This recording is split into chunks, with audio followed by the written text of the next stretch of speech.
The last thing Dr. Aria Vale felt was the girl's hand slipping out of hers. Not the concrete falling. Not the scream of rebar tearing loose from the deck of the Rivergate Bridge, or the cold slap of river water rising to meet her. Just that one small hand, warm and slick with rain, sliding out of her fingers half a second before 400 tons of collapsing bridge decided the rest didn't matter. She remembered the girl's name, Mila. The mother had been screaming it from the riverbank before the whole deck buckled, and she remembered the particular, useless calculation her brain had run in the half-second before impact, the same calculation she ran on every patient who came through her ER doors: time to intervention, probability of survival, what can I still do? The answer, that evening, had been nothing. There had been nothing left to do but hold on, and then not even that. She remembered thinking, absurdly, I had her. I had her and I let go, Then nothing. Then everything. She woke up gasping, both hands fisted in a blanket that smelled like fabric softener instead of river water, in a bedroom with morning light slanting gold across a ceiling she hadn't slept under in exactly 1 month. Her phone buzzed on the nightstand. She reached for it on reflex, the motion so familiar it felt like her body remembered before her mind caught up. The date on the lock screen made her stop breathing. June 14th. The bridge collapsed on July 14th. She had died on July 14th, at 6:47 in the evening, with a stranger's daughter's fingers slipping out of her grip. She sat very still and waited for the wrongness to resolve itself, for her brain to admit it was a dream, or a coma, or some grief-drunk hallucination her mind had built to protect her from the fact that she was, in fact, dead. But the coffee maker in her kitchen still had the crack in its glass carafe she'd been meaning to replace. The bruise on her shin from tripping over the exam table in the ER 3 days before the bridge that hadn't happened yet, was still yellow-green and tender when she pressed it. She was not dreaming. She was 31 days younger than she had been when she died, and she remembered dying with the clarity of a woman recalling what she'd eaten for breakfast. She spent the first 3 days of her impossible second chance doing nothing but confirming, over and over, that she wasn't insane. She went to the hospital and worked her shift like a woman moving through water, watching colleagues who would, in 3 weeks' time, cry at her funeral, laugh at a joke she couldn't remember the punchline to anymore. She treated a man with a broken wrist she recognized. She treated the same wrist, the same fall, the same nervous stammer, once already, weeks from now that had somehow already happened and were now happening again for the first time. She excused herself to the supply closet afterward and pressed both palms flat against a shelf of gauze until her hands stopped shaking. At home that night, she made a list. It felt like the only sane thing to do with an insane problem, reduce it to variables, the way she reduced every terrifying chart in the ER to a differential diagnosis, a manageable sequence of possibilities she could rule out one at a time. Column 1, things she remembered from the version of July she'd already lived. Column 2, things she could change. Column 3, the one she kept crossing out and rewriting, unable to settle on language that didn't feel like madness: what happens to the people I don't save? She didn't let herself finish column 3. Not yet. She told herself there would be time to worry about consequences after she'd actually managed to prevent the catastrophe she could see coming with the terrible clarity of a woman who had already drowned once beneath it. The structural engineer she cornered on day 6, a tired man named Priya Okonkwo Hale, no, Hale was his name, she'd gotten his co-worker's name tangled up in her memory of dying, did not believe her when she first laid out the fracture pattern she'd memorized from a bridge inspection report that, in this timeline, hadn't been written yet. She had no evidence. She had only a certainty so total it frightened people, the same certainty her attendings used to complain about during her residency, back when she argued with senior physicians twice her age about treatment plans she somehow always turned out to be right about. You can't just walk in here and tell me a bridge is going to collapse, Hale said, not unkindly, more bewildered than dismissive. Where did you even get access to internal inspection data? I didn't, Aria said, which was, strictly speaking, true. Look at the microfracture clustering around support pylon 4. I know it's there. I know it's worse than the last public report suggested. I need you to actually go look, not because I have paperwork, but because if you don't, people are going to die on that bridge next month, and I would rather be humiliated in front of you than write about a catastrophe nobody stopped. It took 11 more days, 3 more meetings, and one furious, closed-door argument with a city councilman who accused her of fear-mongering for attention, before anyone actually authorized new inspection equipment. She spent those 11 days doing the strange double life of a woman living simultaneously in the present and in a future she remembered as the past, treating patients, sleeping fitfully, calling Evelyn twice a week to hear her complain happily about wedding venues and the renovation nightmare of her new apartment, all while quietly, methodically, building the case that would save 311 strangers she had never met. Aria Vale had built her entire adult life around a single, stubborn conviction that death was a problem, and problems could be solved if you were smart enough, fast enough, and refused, absolutely refused, to accept the alternative. It was why she'd gone into emergency medicine instead of something gentler. It was why her attendings during residency used to joke, not entirely fondly, that she treated every code blue like a personal insult. So when she understood what had happened to her, that she had somehow been given the 1 month back that mattered most, she did not spend it in wonder. She spent it in the city records office, and then in a structural engineer's borrowed office, and then in 3 furious meetings with a city councilman who thought she was insane, showing him microfracture patterns in a decade-old inspection report that nobody else had bothered to flag. It took her 26 days. On day 27, the Rivergate Bridge was closed for emergency reinforcement. On July 14th, the day she was supposed to die, she stood on the riverbank instead of on the bridge deck and watched engineers in hard hats swarm over the closed structure like it was any ordinary Tuesday, and she cried until her throat hurt from the sheer, obscene relief of a tragedy that simply didn't happen. 311 people who should have been on that bridge went home to dinner instead. Aria allowed herself, for exactly one evening, to believe she had beaten it. Whatever it was. Fate, death, the universe's bad math, she'd out-argued all of it. That evening, her best friend Evelyn Hart called her from the kitchen of a new apartment she'd been renovating 3 blocks from the river, laughing about a gas smell the landlord kept insisting was nothing. "I told the guy twice," Evelyn said, exasperated and fond, the way she always sounded when she was about to win an argument. "He said it's probably just the pilot light. I said, if I'm wrong about this, I'm suing. If I'm right, I'm definitely suing. Get out of the apartment, Ev. Go stay at a hotel tonight. You're being dramatic. You've been weird for a month, you know that? Ever since the bridge thing you've been." Aria never found out what she'd been, because at 6:47 p.m., the line went dead in a burst of static, and 40 minutes later a fire crew found what was left of a third-floor apartment 3 blocks from a bridge that hadn't collapsed. The gas explosion made the 10 o'clock news as a tragic accident. 1 fatality. Evelyn Hart, 27, architect, engaged to be married in the spring. Aria sat on the floor of Evelyn's parents' living room during the wake 3 days later, unable to cry, unable to speak, doing the only thing her mind would let her do, math. 6:47 p.m. That was the time. Not approximately. Not around dinner time. The fire department's own timeline, printed in the newspaper because some overworked reporter liked precision, put the explosion at 6:47 p.m., the same minute, to the second, that Aria herself had died beneath the bridge in the timeline she'd erased. She told herself it was coincidence. She told herself grief made pattern seekers of everyone, that her doctor's brain, trained to find the underlying cause, the misdiagnosis, the connection nobody else saw, was doing what it always did, finding meaning in noise. Then she saw the newspaper. It was folded on Evelyn's mother's kitchen counter, 3 days old, open to the local section.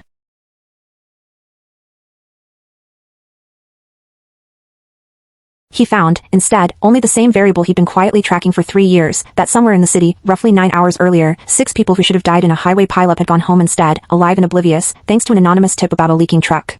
He'd seen that particular flavor of impossible before. That was the part that unsettled Aria most, when he finally cornered her outside the coroner's office with a folder under his arm and an expression like a man who'd been waiting a long time for someone else to notice what he noticed. "You called in the truck," he said. Not a question. The one with the oil leak on the interstate. Anonymous tip, for hours before the pileup that should have happened. Aria's stomach dropped somewhere around her shoes. "How would you know that?" "Because I've been tracking events like this for 3 years, Cale said. Prevented disasters. And within hours, every single time, something else happens. Somewhere else. To someone else. Always the same body count, give or take a soul, like the universe is squaring an account." He held up a folder. "I started keeping records after the second time it happened somewhere I could prove wasn't coincidence. You're the first person I've ever met who might understand why I sound insane right now." They ended up in an all-night diner 2 blocks from the morgue, coffee going cold between them, Cale's folder spread open on the table like a crime scene photograph nobody wanted to look at directly. He'd been quietly documenting the pattern for 3 years without a partner, without a theory, without anyone to tell, because who would believe a forensic investigator who claimed the universe kept a ledger? "I don't understand the mechanism," he admitted. "I don't know how. I only know that whatever prevents one death seems to require another, somewhere close in time, roughly equal in scale. It doesn't seem to care about the details. Only the sum." "That's insane," Aria said, and meant it as agreement, not argument. "I know. I died," she said, because it seemed pointless to keep it to herself any longer, sitting across from a man who'd apparently spent 3 years chasing the same ghost from the other direction. "A month ago, a month from now, I don't know how to say it right. I drowned under the Rivergate Bridge on July 14th and woke up a month earlier with the memory intact. I stopped the collapse. That night my best friend died in a gas explosion at the exact minute I was supposed to die on the bridge." Cale didn't flinch, didn't laugh, didn't reach for his phone to call anyone about the possibly unwell woman across the table. He simply nodded, slowly, like a man confirming a diagnosis he'd been dreading. "You're not the first person this has happened to," he said. "I found a name, a few years back, doing research into a fire that shouldn't have been possible. A woman named Odessa Kim. She died in 1987. Before that, colleagues described her the way you're describing yourself now, obsessed with preventing specific tragedies, increasingly erratic, convinced the world was punishing her for saving people." "Tell me about her," Aria said. "Odessa Kim. What happened to her?" Cale was quiet for a moment, the way people get quiet before telling a story they've told themselves 100 times in private and never once out loud. "She was a hospice nurse. Spent her whole career sitting with people at the end of their lives, which I've always thought made her uniquely suited to notice what she noticed. In 1985, according to what little I've been able to piece together, she prevented a fire in a nursing home she worked at, pulled a fire alarm 2 hours before an electrical fault was scheduled to ignite, based on nothing but a smell she couldn't explain and a hunch she trusted enough to act on. Every resident got out safely. Later that same night, a different nursing home across town lost 4 patients to a sudden, unexplained cardiac cluster that no one could account for. She figured out the pattern. She spent the next 2 years trying to fight it, the same way we're trying to fight it now. Every experiment she ran, every attempt to redirect the exchange towards something other than a human life, failed. By 1987 her journal entries get shorter, more frantic. The handwriting gets worse. There's a gap of almost 4 months near the end where she apparently stopped writing entirely, and then one final entry, dated 11 days before she died, that just says, *I understand it now. I only wish I'd understood it before I tried to fight it instead of accepting it, *. What happened to her, in the end? She died in a house fire.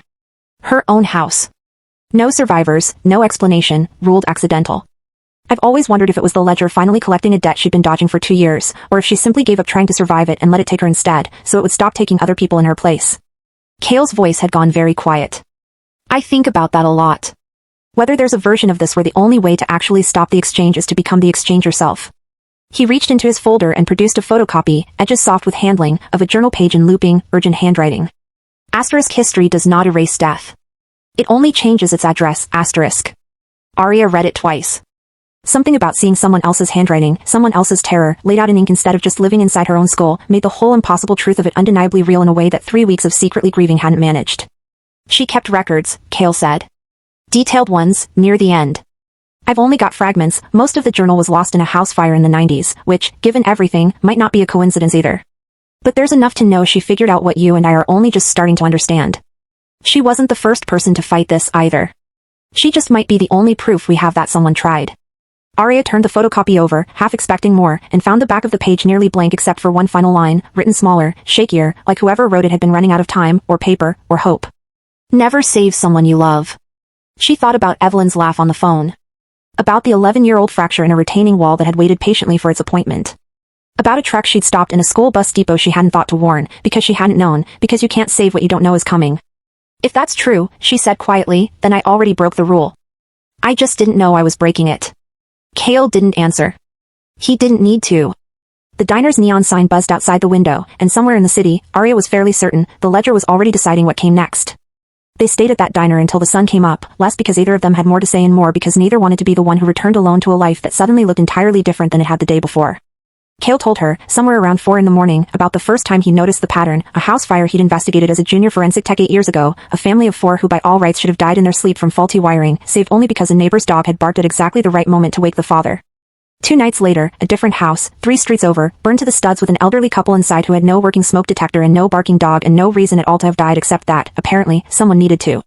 I told my supervisor, Kale said, turning his cold coffee in slow circles on the table.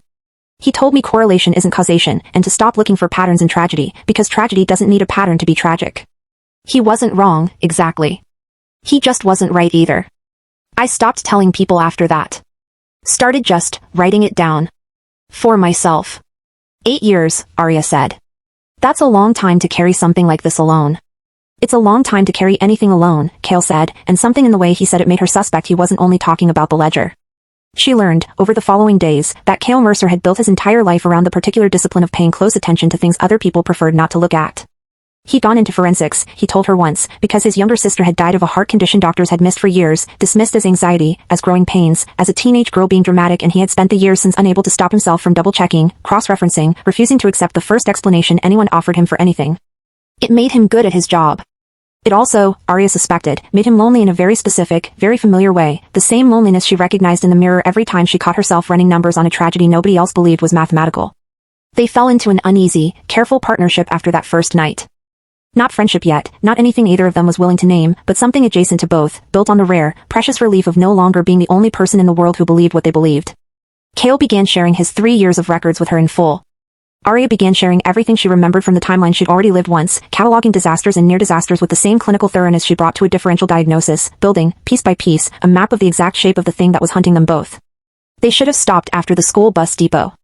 Any rational person would have stopped. But Aria had never been rational about death, that was the whole reason she was a doctor, the whole reason she'd argued a city council into closing a bridge on nothing but her own conviction, and Kale, 3 years deep into his own quiet obsession, seemed relieved to finally have someone stubborn enough to keep testing the theory instead of just documenting it from a safe distance. So they ran the experiment again. Smaller this time. Controlled, they told themselves, as if anything about a cosmic ledger of the dead could be controlled. A teenage boy named Dario Fen went to the river most evenings after his shift at the hardware store to cool off, and in the timeline Aria remembered, he'd slipped on wet rock and drowned 2 days from now, alone, his body found the next morning by a jogger. Kale tracked down his shift schedule. Aria staked out the riverbank that evening, ostensibly jogging, and when Dario waded out too far and the current caught him, she was already moving, already in the water, hauling him back to the bank by his collar while he coughed up half the river and stared at her like she'd fallen from the sky. He went home alive. His mother would never know how close she'd come to burying her son. 3 hours later, in a hospital across town, an elevator cable snapped between the 4th and 5th floors. A maintenance worker riding it alone to check a service alarm was killed instantly. Aria found out about it the way she'd found out about the school bus depot, obsessively refreshing local incident reports at midnight, hunting for the exchange like a woman checking a wound to see if it was still bleeding. It was. It always was. Elevator cable, she told Kale over the phone, her voice flat with the specific exhaustion of confirming something she'd hoped to be wrong about. Inspected 8 months ago. No defects noted. Snapped for no reason at 11:14 p.m., 3 hours and 22 minutes after I pulled Dario Fen out of the river. One life for one life, Kale said. That tracks with the pattern. They tried again 2 nights later, because apparently neither of them knew how to leave a hypothesis unconfirmed, which Aria was beginning to suspect was less a professional habit and more the specific kind of madness that came from being unable to stop looking directly at the thing that was going to hurt you. 2 hikers, a father and daughter Aria remembered from an old case file, had been stranded during a sudden storm in the original timeline and died of exposure before rescue crews found them. This time, Kale used his county credentials to flag the incoming weather system 2 days early, and search and rescue reached the pair with hours to spare. Aria drove out with Kale to the trailhead that night, unable to stay away, needing to see the outcome with her own eyes rather than read about it secondhand in an incident report. They stood at the edge of a parking lot at the base of the mountain in the freezing dark, watching rescue crews bring the father and daughter down the last stretch of trail wrapped in silver emergency blankets. The girl, she couldn't have been older than 14, sobbing with relief into a paramedic's shoulder while her father kept repeating we're okay, like a man trying to convince himself as much as her. They lived. Warm, safe, wrapped in emergency blankets, utterly unaware that anything unusual had happened to them at all. Aria watched them get loaded into an ambulance more out of caution than necessity, and felt, for one unguarded moment, the same fierce, uncomplicated joy she used to feel after a successful code in the ER, the pure, physical relief of a life continuing that had no business continuing without intervention. She let herself have that moment for exactly as long as it took the ambulance doors to close. Then she thought about the ledger, somewhere, already deciding where the balance would fall, and the joy curdled into something closer to nausea. That same night, lightning struck a nursing home 40 miles from the mountain trail. It knocked out backup power to a ward housing 12 residents on ventilators and life support equipment. Staff scrambled. Most of the ward held on. 2 of the oldest residents, already fragile, did not survive the outage. 2 hikers saved. 2 elderly residents lost. Aria sat with that number for a long time, turning it over like a stone she couldn't put down. She drove out to the nursing home the next morning, unable to stop herself, and sat in her car across the street for 20 minutes without going in. She didn't know either resident's name, she deliberately not looked, telling herself it was better not to know, and then looking anyway at 2 in the morning, finding a Mrs. Adizo Konjo, 83, and a Mr. Walter Priya, 89, both survived by children who had posted brief, devastated obituaries online within the last 2 days. She read Walter's obituary 3 times. He had been a high school shop teacher for 31 years. He had built the bookshelf his granddaughter still kept her college textbooks on. She thought about the 2 hikers she'd saved instead, a father and daughter, both alive, both warm, both utterly unaware that anywhere in the world, an 89-year-old shop teacher had died so they could keep breathing. She thought about how she would have made the same trade again in an instant, and hated herself a little for the certainty of that, because it meant some calculating part of her had already decided that a father and his daughter mattered more than an old man and an old woman near the end of their lives anyway, and she didn't actually believe that, not when she said it out loud, not when she'd spent her entire career in an ER treating every patient as though their life carried exactly the same weight regardless of age or prognosis or likelihood of survival. It's not choosing based on guilt, she said finally, to Kale, to the empty apartment, to no one. It's not choosing based on age, or how much life someone had left, or whether they deserved it. There's no morality in it at all. It's just accounting. Equivalent loss. That's the entire law. Then it's not a punishment, Kale said. It's a mechanism. Mechanisms can be studied.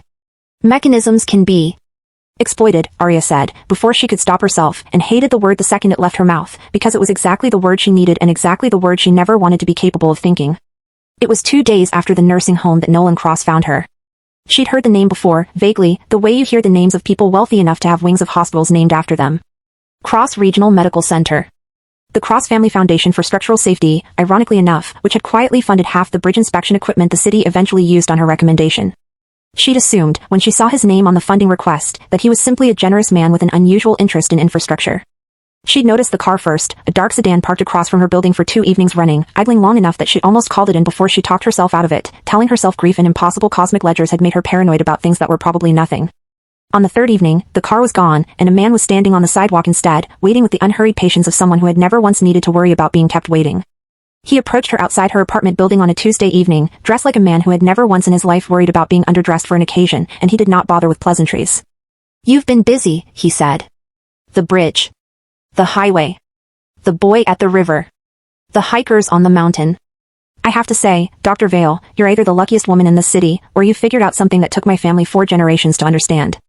Aria's hand tightened on her keys. "I don't know what you're talking about." "I think you do." Nolan's smile was warm, genuinely warm, the kind of smile that made people trust men they had no business trusting. "My family has survived 4 generations of miracles, Dr. Vale. A grandfather who should have died in a mill fire in 1952. An aunt who walked away from a car accident that killed everyone else inside it. My own son, 6 years ago, who came out of a diagnosis doctors had already begun preparing us to lose him to, cured overnight by nothing anyone could explain." He paused, letting that settle. "You want to know the family secret? We learned, a long time ago, that the universe doesn't actually erase tragedy. It only relocates it. And once you understand that, the only remaining question is who gets to decide where it lands. You're talking about letting other people die so your family doesn't have to." "I'm talking about the same thing you did for that boy at the river," Nolan said, without a trace of malice, which was somehow worse than if he'd been cruel about it. "You didn't stop death, Dr. Vale. You redirected it toward a hospital worker who had the misfortune of checking an alarm at the wrong hour. The only difference between us is that my family does it on purpose, and does it well, and yours was an accident you're only now learning to control." He reached into his coat and produced a folder, a real one, physical, leather-bound, entirely too formal for a sidewalk conversation, and held it out to her. "I'm not your enemy," he said. "I'm the only person in this city who can teach you how to survive what you've become. The balance cannot be broken, Dr. Vale. I promise you, better people than either of us have tried. It can only be redirected. I'm offering you a partnership. Help me decide who dies with intention, with care, with some measure of dignity in the choosing, or continue stumbling through it blind, the way you have been, and let fate pick at random from whoever happens to be standing closest when you save someone you love." Aria did not take the folder. She stood very still on the sidewalk with her keys biting into her palm and said nothing, because there was nothing to say that wouldn't sound like either surrender or a declaration of war, and she wasn't ready to make either promise yet. "You think you're the first person clever enough to be horrified by this?" Nolan continued, watching her face carefully, the way a man watches a negotiation for the exact moment leverage shifts. "My great-grandfather was horrified too, at first. He tried to warn people, you know. Tried to save the men on the floor above him in that mill fire in 1952. Couldn't do it. The moment he tried to intervene directly, the exchange simply found a different vessel, his own younger brother, 3 towns over, dead of a heart attack that same week, at almost exactly the hour the mill fire claimed the men he'd failed to save anyway. He learned, the hard way, that refusing to participate doesn't stop the mechanism. It only removes your ability to choose who pays for it." "That's a very convenient story," Aria said, finding her voice at last. "One that happens to justify exactly the kind of thing your family has been doing for 4 generations. It's not a story, Dr. Vale. It's a family history nobody chose to write down, because nobody wanted their grandchildren to know what it cost to keep them alive." For the first time, something like genuine weariness crossed his face, quick and human and gone almost before she registered it. "I didn't ask for this any more than you did. I inherited a ledger I never wanted to read. The only choice I've ever actually had is whether to read it carefully, or pretend I can't." Nolan didn't seem bothered by her silence. He simply set the folder down on the low wall beside her building's entrance, as though he had all the time in the world, and turned to leave. "Take a look when you're ready," he said over his shoulder. "There are names in there. Real people. Real dates. Every one of them already marked as a future sacrifice, whether you and I lift a finger or not. The only thing left to decide is whether their deaths mean something, or whether they're just noise. Collateral, in a war you've already started fighting whether you meant to or not." He was gone before she found her voice again. She stood alone on the sidewalk for a long time before she finally opened the folder and found, printed in clean, businesslike font, utterly at odds with the horror of what it represented, hundreds of names. Aria didn't sleep with the folder in her apartment. She sat with it closed on her kitchen table for nearly an hour before she found the courage to open it again, half convinced that if she just waited long enough, the names inside would somehow resolve themselves into something less monstrous than what she remembered seeing on the sidewalk. They didn't. She read through perhaps 30 pages before she had to stop, a woman in her 60s with a family history of stroke, living alone in a 4th-floor walk-up with no elevator, a young father with an undiagnosed arrhythmia who coached his daughter's soccer team on weekends, a retired firefighter with a decade-old lung condition from a building collapse he'd once been pulled out of himself. Each entry included a small, clinical note in the margin, a probability estimate, a suggested time frame, occasionally a chillingly specific detail about exactly what mechanism the ledger seemed likely to use. It read less like a list of people and more like an actuarial table for an insurance policy nobody had ever consented to buy. She gave the folder to Kale the next morning because she couldn't stand to be alone in her room with it, and because some small, stubborn part of her still believed that if she refused to look at the names for too long, she could pretend she hadn't been offered a choice at all. Kale read all of it. Every page. He called her at 2 in the morning, his voice low and careful in the way it got when he was containing something enormous. "These aren't random names," he said. "I cross-referenced 12 of them against public records. Every single one has a pre-existing risk factor for exactly the kind of death that shows up in the exchange pattern, cardiac conditions, structural weaknesses in their homes, workplace hazard reports that never got followed up on. Someone has been watching these people for years. Building a list of who's already close to the edge, so that when the ledger comes calling, there's always a name ready to feed it." "That's not fate," Aria said. "That's premeditation." "I think it's both," Kale said. "I think Nolan's family found the mechanism generations ago and instead of fighting it, they learned to farm it." She refused Nolan's offer 3 days later, in a message she typed and deleted 4 times before finally sending something short and unambiguous, "I won't help you decide who dies. Leave me alone, *" She expected anger. She got, instead, a single reply, "You'll change your mind when it's someone you love," and then silence, which frightened her more than any threat could have. She told Kale about the message that same night, expecting him to share her fear. Instead, he went very quiet, the particular quiet of a man doing math he didn't want to be doing. "He's not guessing," Kale said finally. "That's not a threat pulled out of thin air. Someone who's been farming this ledger for 4 generations doesn't warn a stranger that she'll change her mind unless he already has a fairly good idea of exactly what's coming for her next. You think he knows something's going to happen to someone I love?" "I think," Kale said carefully, "that a man who keeps a folder of names ready at all times probably updates at the moment a new name becomes relevant. And I think you should call your mother tonight, just to hear her voice, because I don't like how confident he sounded." Aria did call, that night, and her mother answered cheerful and unaware and entirely, blessedly fine, complaining about the same neighbor's dog she always complained about. Aria told herself Kale was being paranoid. She told herself that for 4 more days, right up until the moment her phone buzzed at 2 in the morning with 3 words that proved him right. She and Kale spent the following 2 weeks doing what they were both, in their separate ways, built to do, investigating. Kale pulled property records, insurance claims, decades-old incident reports the Cross family had quietly funded the closure of. Aria combed hospital admission histories, looking for the shape of a pattern she now knew to recognize, the particular signature of a family that had never once, in 4 generations, suffered a tragedy it hadn't somehow dodged at the last possible second. It was worse than either of them expected. A grandfather who should have burned in a 1952 mill fire, the fire happened on schedule, but the workers on the floor below, who'd been given an unscheduled break by a supervisor later revealed to be a Cross family associate, were spared, while 3 men on an adjacent floor, never warned, died in their place. An aunt who walked away from a fatal car accident, except the accident itself had been rerouted, in a sense, by a cancelled dinner reservation that put an entirely different family's car on that same stretch of highway 20 minutes later, in weather that hadn't cleared the way it should have.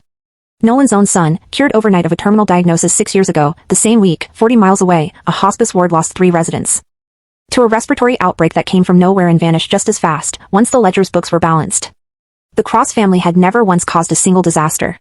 That was the detail that made Aria's stomach turn every time she thought about it. They didn't set fires or engineer car crashes. They simply knew, somehow, through methods neither she nor Kale could fully reconstruct, when a member of their bloodline was scheduled to become a victim, and instead of trying to prevent it the way Aria had tried to prevent the bridge, they simply stepped out of the way and let someone else, someone unaware, someone who had never been given the chance to run, take their place. Aria found the mill fire records herself, 3 days into their investigation, buried in a digitized archive of a newspaper that had folded decades ago. The article was short, unremarkable, the kind of local tragedy that made page 6 and was forgotten within a week. 3 men dead, 2 survivors pulled from a floor that should have collapsed on all 5 of them. A young mill owner's son named Edwin Cross quoted briefly expressing his condolences to the families. There was a photograph, grainy and small, of Edwin standing outside the burnt building, his face carefully arranged into an expression of grief that, once Aria knew what to look for, read less like sorrow and more like a man rehearsing a performance he already understood he'd need to give again someday. "He knew," she said, sliding the article across to Kale. "Look at his face. That's not a man who just survived a fire he didn't see coming. That's a man who already understood, even then, exactly what kept him alive. For generations of practice," Kale said grimly. "That's a long time to get good at looking appropriately devastated while quietly making sure you're never standing where the fire actually lands." "They're not murderers," Kale said quietly, the night they finally pieced the whole pattern together, laying photographs and reports across Aria's kitchen table like a crime board neither of them wanted to look at directly. "They're worse than that, in a way. Murderers at least know they're taking a life. The Cross family has spent 4 generations telling themselves they're just lucky." Kale had found something else, 2 grainy security footage, pulled from an old case file he had access to through the county, timestamped 6 years earlier, the week of the son's miraculous recovery. It showed Nolan Cross standing in a hospice hallway, calm, unhurried, exchanging a few words with a nurse before walking out through the front doors, 3 minutes, according to the timestamp, before the first alarm sounded on the respiratory ward. He hadn't caused it. He hadn't even been in the room. He had simply known, with the same terrible certainty Aria now recognized in herself, exactly when and where the ledger intended to collect, and he had made absolutely sure he was somewhere else when it did. He's not deciding who dies, Aria said slowly, understanding arriving in her chest like something physically heavy settling into place. He's deciding who gets the warning. That's the whole secret. His family survives because someone else never finds out in time to run. She thought of Evelyn, laughing on the phone about a gas smell she assumed was nothing, 3 blocks from a bridge that hadn't collapsed because Aria had made absolutely sure it wouldn't. She thought of the elevator repairman, checking an alarm at 11:14 at night, with no idea that a boy he'd never met had just been pulled out of a river 3 hours earlier. She thought of 2 elderly residents on a ventilator ward, who would never know that 2 strangers on a mountain had lived instead of them, and who had certainly never been given any warning at all.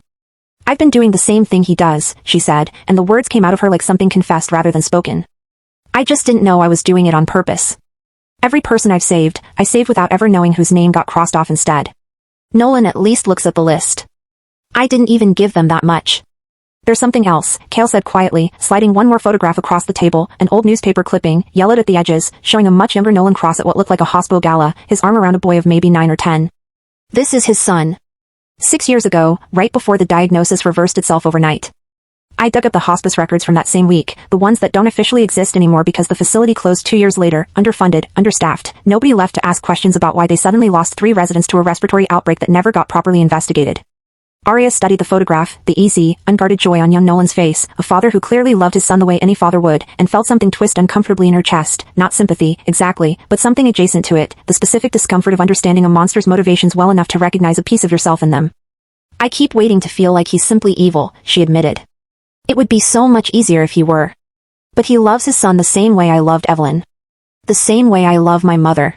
He just decided, a long time ago, that loving someone meant being willing to let a stranger absorb whatever the cost of that love turned out to be. That's the part that scares me most, Cale said. Not that he's a monster. That he's not, particularly. That given the same choice, under enough pressure, for long enough, most people might make exactly the choice he made. You almost did, without even realizing it. Every person you've saved without knowing whose name got crossed off instead. The only difference between you and him might just be how long either of you manages not to look. Cale didn't try to comfort her, and she was grateful for that, because comfort would have felt like a line neither of them could afford right now. He simply reached across the table and closed his hand over hers, steady, wordless, the way you'd hold on to someone standing at the edge of something they couldn't be talked back from. Her phone buzzed on the table between them at just past midnight. A text from an unknown number, no name attached, 3 words that turned the blood in her chest to ice. Asterisk tomorrow, your mother dies. Aria did not sleep that night, and she did not pretend to try. She called her mother at 6 in the morning under the pretense of an early check-in, listened to her complain cheerfully about a stiff shoulder and a neighbor's dog that wouldn't stop barking, and hung up feeling like she'd swallowed glass. Rosa Vale had a congenital heart condition Aria had known about since medical school, nothing acute, nothing that should kill a 61-year-old woman on an ordinary Thursday, unless something else decided her name belonged on a list. Her mother had raised her alone since she was 9, working double shifts at a diner not unlike the one where Aria now spent half her sleepless nights, and had cried harder than anyone at her medical school graduation, prouder of her daughter than Aria had ever quite known how to accept gracefully. Rosa didn't know about the bridge, about Evelyn, about any of the impossible month Aria had now lived twice. She only knew her daughter had seemed distant lately, distracted, the way she got sometimes when work was hard, and she'd taken to calling more often than usual, worried in the low grade, persistent way mothers worry about daughters who won't say what's actually wrong. Aria thought about all the versions of this conversation she might never get to have again, every future argument about holidays, every phone call about nothing, every ordinary Tuesday she'd taken entirely for granted until a stranger's 3-word text turned all of it into something suddenly, unbearably finite. She laid out the possibilities the way she'd laid out treatment options 1,000 times in the ER, forcing herself into the cold, clinical language that had always been the only thing standing between her and total collapse when a patient's chart looked hopeless. Option 1, she saved her mother, somehow, some way, and the ledger took someone else in her place. Another mother. Another daughter standing exactly where Aria was standing right now, staring at a phone with 3 words on it that would rearrange the rest of her life. Option 2, she did nothing. She let the balance stand. Her mother, unaware, unwarned, lived out whatever version of tomorrow the universe had already written for her, and somewhere else, some stranger who might otherwise have died got to keep breathing instead. Option 3, the one she kept circling back to and flinching away from, the one that felt less like a plan and more like a prayer, she found a way to break the rule entirely. Not redirect it. Not trade one grief for another. Break it. She called Cale before 7. He was already awake, she suspected, from the exhaustion in his voice, that he hadn't slept either, that he'd spent the night the same way she had. Running the numbers on a problem with no acceptable answer. I've been trying every angle, she told him, pacing her kitchen with the phone pressed so hard to her ear it hurt. What if I get her out of the city entirely? Distance might. Won't matter, Cale said quietly. I already checked. Odessa Kim's journal has an entry about exactly that.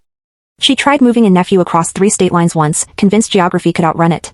He died in a car accident 400 miles from home, at almost the exact hours she'd calculated. The exchange doesn't seem to care about location. Only about the ledger balancing on schedule. Then what if I get her admitted to the hospital? Under observation, cardiac monitoring, every possible intervention ready the second something starts to go wrong. You're describing exactly what you did for the bridge, Cale said, not unkindly, but firmly enough that it landed like a slap anyway. You didn't stop death that time either, Aria. You redirected it to Evelyn.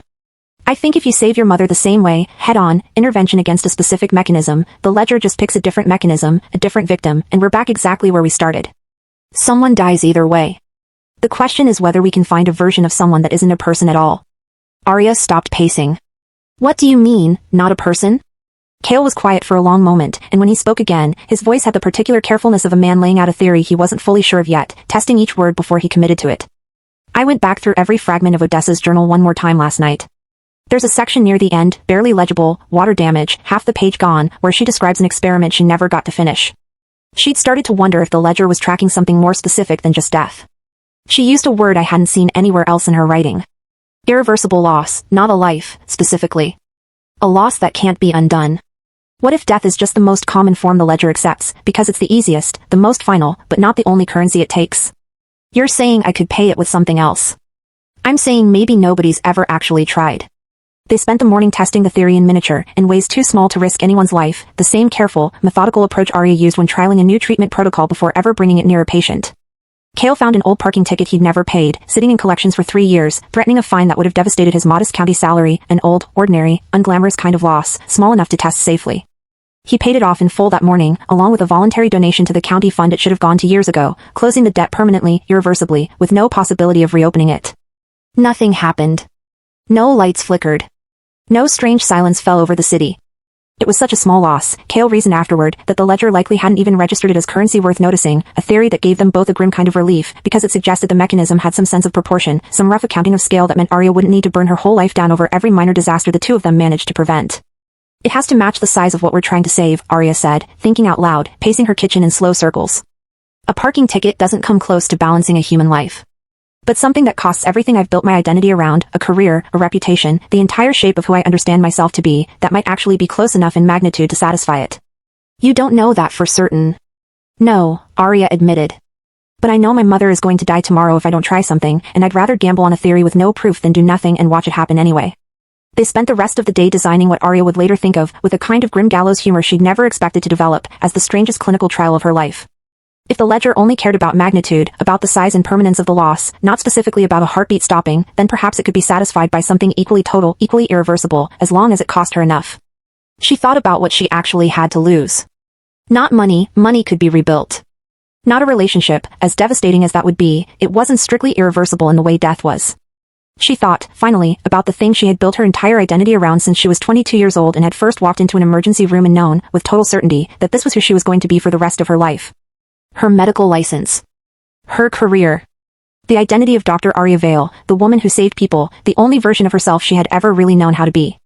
If I confessed to something I didn't do, she said slowly, thinking it through even as she said it, something serious enough to end my career permanently, malpractice, falsified records, something with no path back, that's an irreversible loss.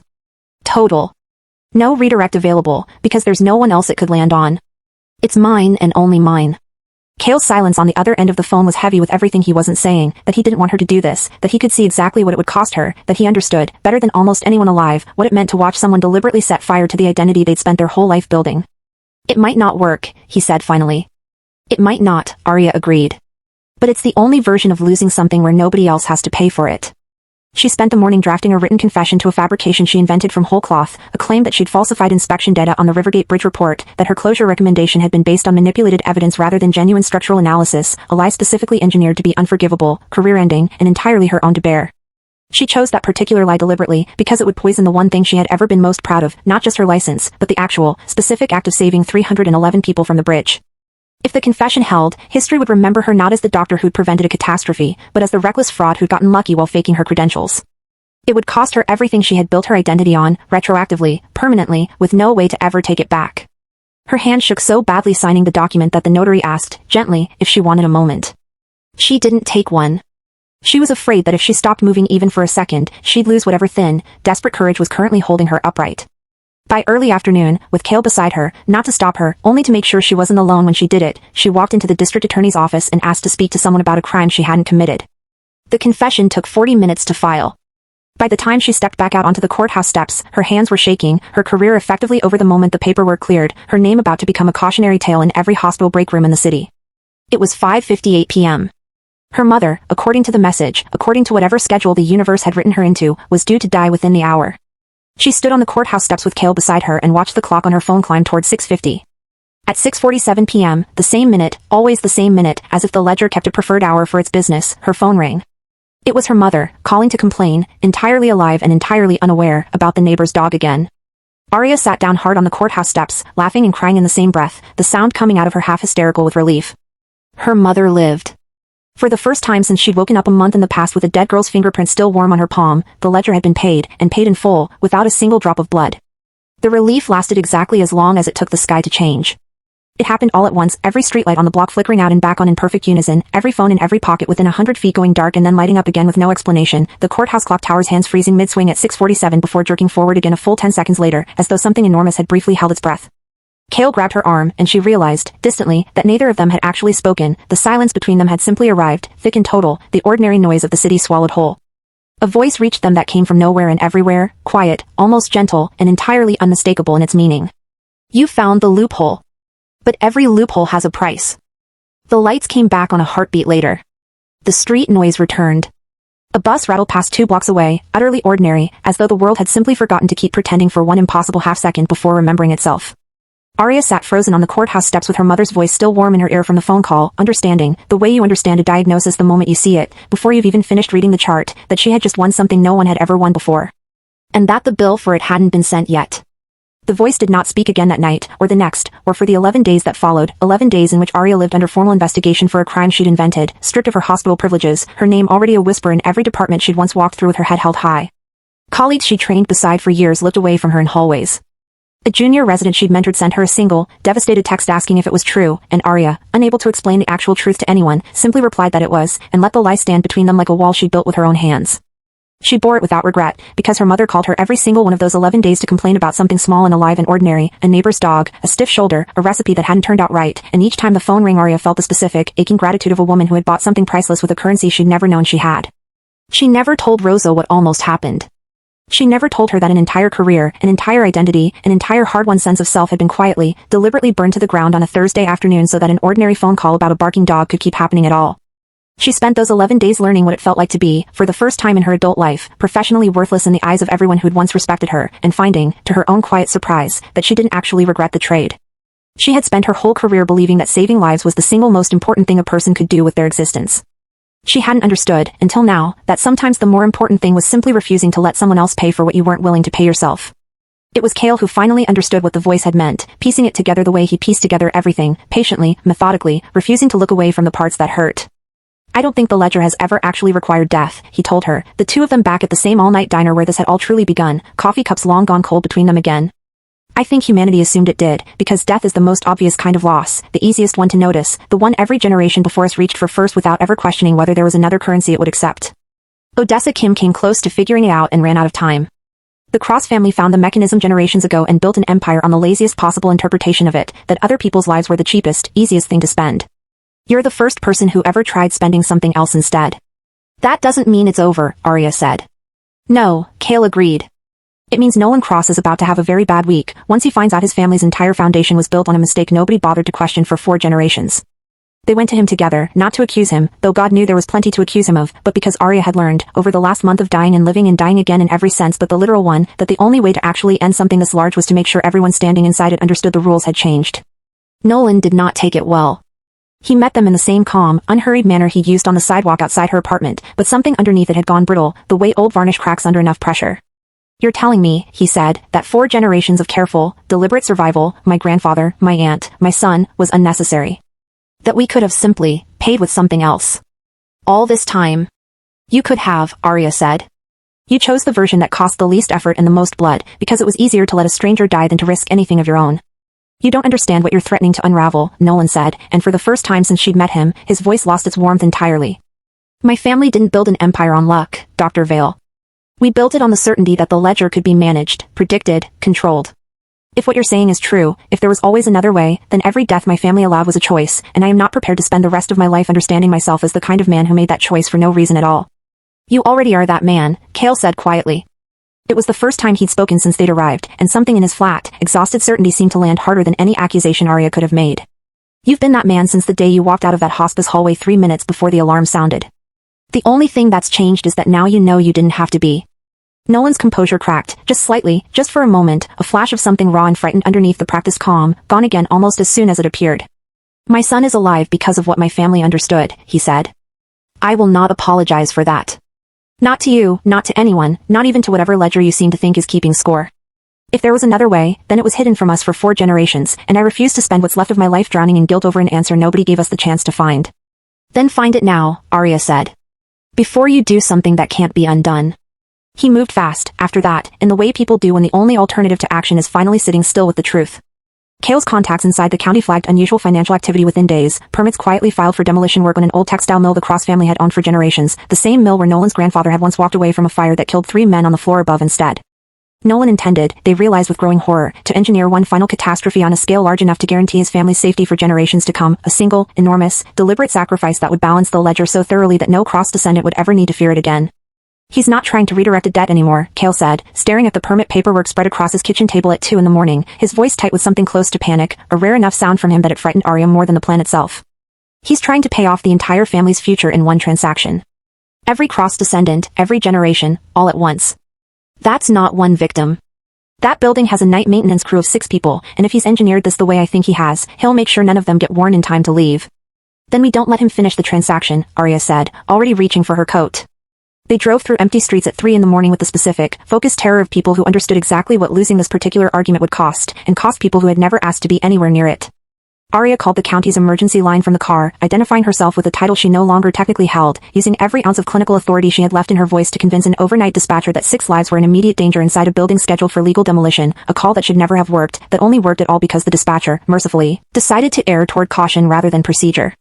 Aria and Kale reached the mill 2 hours before the demolition charges were set to detonate, a skeleton crew of maintenance workers still inside on a schedule Nolan had arranged specifically to ensure they would be.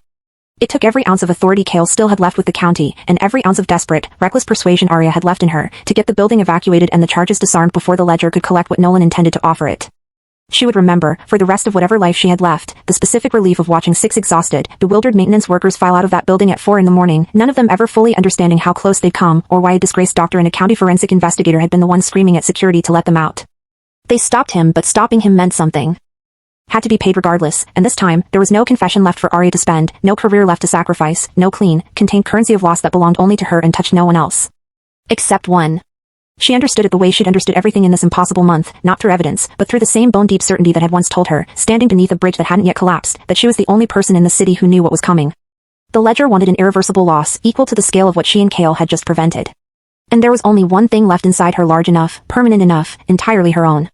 Her memory of all of it. The loops. The exchanges. Evelyn's laugh on a phone call 3 blocks from a bridge. The retaining wall, the elevator cable, the 2 elderly residents on a ventilator ward she would never be able to name. Every impossible thing she had learned about the shape of loss, every horror she had catalogued in Kale's careful handwriting and her own increasingly frantic notes, all of it, the entire architecture of who she had become since the moment she woke up gasping in a bed 1 month in the past. If I offer this, she told Kale, standing outside the mill in the gray hour before dawn, ash and dust still hanging faint in the air from the disarmed charges, I won't remember any of it. I won't remember you knowing the truth with me. I won't remember why any of this mattered. I know, Kale said. His voice was steady, but something in his face had gone very still, the particular stillness of a man watching something he loved walk toward a door he couldn't follow her through. I'm still going to do it, Aria said. Because it's the only version of this where nobody else has to lose anything they didn't choose to risk. Kale didn't argue with her. She would remember, later, for the last few minutes she had left to remember any of it at all, that this was somehow the thing that told her most clearly how he felt, the fact that a man who had spent 3 years alone trying to fight this exact ledger did not once try to talk her out of the only solution either of them had ever found that actually worked. He simply took her hand, the way he had that first exhausted morning in the diner, and held on. Tell me something, he said. Not for the ledger. For me. Before you go. Anything. Was it worth it? All of it. The bridge, Evelyn, your mother, the license, all of it, knowing you're about to lose the memory of every reason it mattered. Was any of it worth what it cost you? Aria thought about a little girl's hand slipping out of hers beneath a collapsing bridge, about Evelyn's laugh 3 blocks from a fire that should never have happened, about her mother's voice complaining cheerfully about a neighbor's dog on a Thursday she should never have gotten to see. She thought about a quiet, watchful man who had spent 8 years alone, cataloging a horror nobody else believed in, until the night she finally sat down across from him in a diner and believed every word. Yes, she said, and meant it completely, the way she had meant almost nothing else in her entire adult life. Even if I don't remember why, I hope some part of me always knows it was yes. She did not remember, afterward, exactly how it happened, whether there was a voice again, or light, or simply a long, dreamless dark that opened and closed around her like a held breath. She only knew that when she woke, the mill still standing untouched behind her, the sun was fully up, and something enormous and shapeless had gone missing from the center of her, the way a phantom limb aches for a hand that isn't there anymore. The disaster never occurred. No replacement victims appeared anywhere in the city that week, or the week after, or ever, as far as anyone could determine. Nolan Cross lost everything regardless, his fortune unraveled by the financial trail his own demolition scheme had left behind, his freedom traded for a cell where he would spend the rest of his life understanding, too late, that every death his family had ever allowed had been a choice made out of laziness rather than necessity. His trial made headlines for a season, though the official charges, fraud, endangerment, financial malfeasance related to the mill's demolition permits, never came close to capturing what he had actually done, or what 4 generations of his family had actually cost. Aria did not testify, having no memory left of any of it by the time the case reached court, and Kale gave only the barest, most carefully worded statement his job would allow, unable to explain the true shape of what he'd uncovered without sounding, to any judge or jury, exactly as insane as he'd once feared he'd sound to his old supervisor. Nolan's son, grown now, visited his father exactly once in prison, according to a brief item Kale found buried in a local paper months later. No one recorded what was said between them. Kale liked to imagine, though he had no way of knowing, that somewhere in that conversation, the son had asked his father whether his own survival 6 years ago had been worth what it apparently cost, and that for once in his life, Nolan Cross hadn't had a ready answer. Aria Vale rebuilt her medical license within a year, though she never fully understood, looking back at the case file later, why she'd falsified a bridge inspection report she had, by every account of every colleague who'd worked alongside her, gotten precisely right. The board reinstated her with an official note in her file calling the entire episode irregular, a word that satisfied no one, least of all Aria herself, who spent long nights sometimes staring at the ceiling with the distinct, uncomfortable sense that she was missing something enormous about her own recent past, a door in her memory she could see the outline of but never quite open. She didn't remember Evelyn Hart at all. She had, according to old phone records she found once while cleaning out a drawer, apparently had a close friend by that name who died in an apartment fire the year before, but the grief attached to the name felt distant, secondhand, like reading about a stranger's loss in a newspaper rather than recalling her own. It bothered her, sometimes, that she couldn't summon a single memory of a woman she'd apparently loved enough to be asked to give a eulogy for. Mostly, though, life simply moved forward the way life does, filling in the space where memory should have been with new mornings, new patients, new ordinary Tuesdays she no longer had any reason to treat as fragile. Months later, on an ordinary afternoon in a city that had long since stopped noticing anything unusual about its own survival, Aria Vale sat across from a quiet, watchful man at a coffee shop 2 blocks from a courthouse she had no memory of ever walking into. She'd met him 3 weeks ago at a mutual friend's dinner party, and there was something about him, some familiarity she couldn't place, warm and aching and entirely inexplicable, that had made her agree, twice now, to see him again. "Can I ask you something a little strange?" he said, turning his coffee cup slowly between his hands. "Always. Do you think every life is worth the same amount? That no one's death should ever really count for more, or less, than anyone else's?" Aria considered the question longer than its size seemed to warrant, the way you consider something that feels, for reasons you can't explain, like the most important thing anyone has ever asked you. "I think," she said finally, smiling with a quiet certainty that surprised her, "that no one should ever have to die so someone else can live. Not because the math doesn't work out. Because the math was never supposed to be the point." Cale Mercer smiled back at her, a small, private smile, the kind a man gives when he's just heard something he already knew, spoken by someone hearing it for the first time, and said nothing more about it. He had learned, over the quiet months since the memory had gone out of her like a tide pulling back from shore, not to chase the parts of her that no longer remembered him the way she used to. He had simply started over, patiently, the way you rebuild anything worth rebuilding, one ordinary dinner party, one coffee, one unexplainable feeling of familiarity at a time, content to let her fall in love with him again for the first time, even if she never knew there had been a first time before this one. "Same time next week?" he asked, the way he always did now, careful and hopeful in equal measure. "Same time next week," Aria agreed, and meant it, though she couldn't have said exactly why the words felt like a promise she'd made once before and was only now getting the chance to keep. Neither of them noticed, as they left the coffee shop together into an ordinary afternoon, that in a drawer in a county records office across town, the last surviving page of an old, water-damaged journal turned itself over, as if touched by a hand no one could see, revealing a line that had never been read by anyone at all, in any timeline, until now. Asterisk: the final timeline is not the one where everyone survives. It is the one where someone finally chooses to lose instead of making others die.